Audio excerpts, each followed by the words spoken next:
Đi rồi ơi.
Nó buông đạn ơi.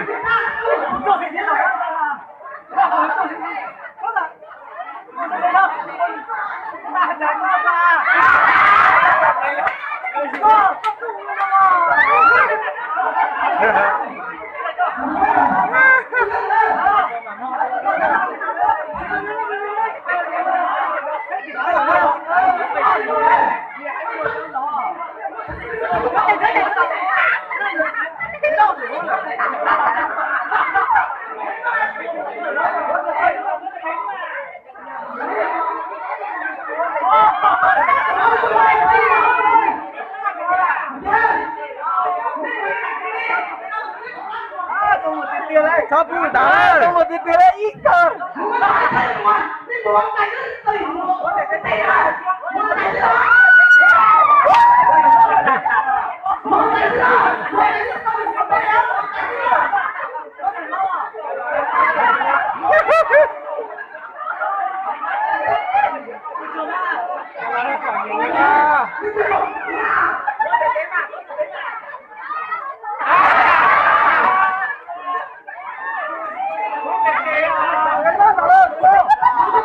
Có thấy chưa? Có thật thấy anh giá đồng đấy. Có thật là không?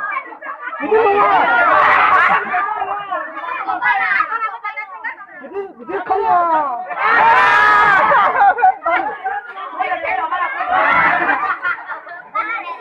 Có tiền không?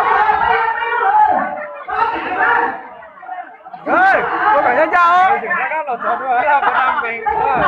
Mua cái gì này?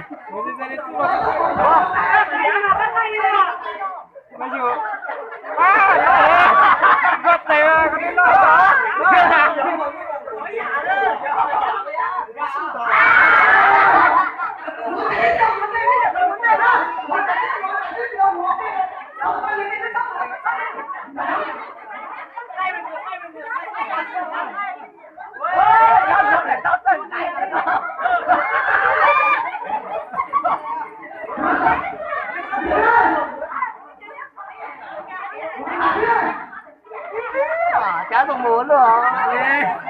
Chứ đi từ nhiều mà chứ. Còn lo làm phải sao chứ đâu. Nè.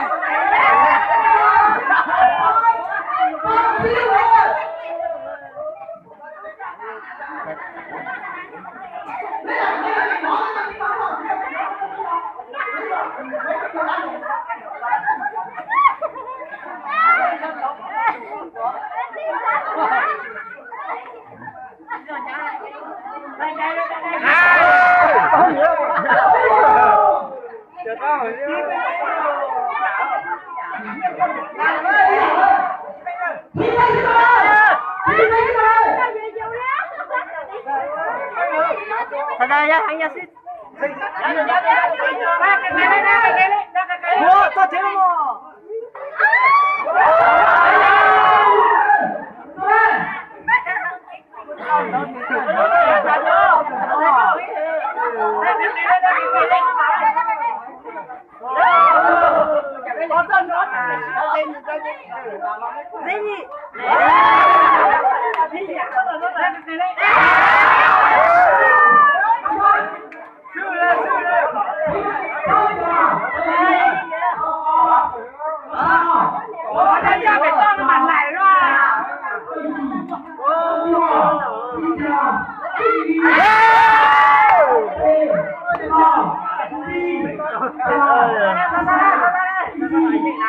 老子做慢呢。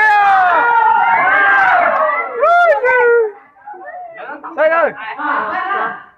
Đâu?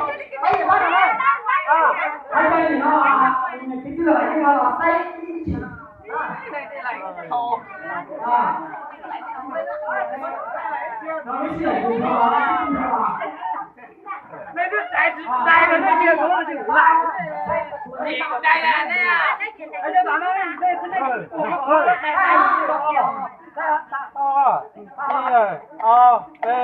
lâu sư đầu chẳng gì hơn đi hơi rồi đi lâu sư đầu chẳng ơi nói gì thôi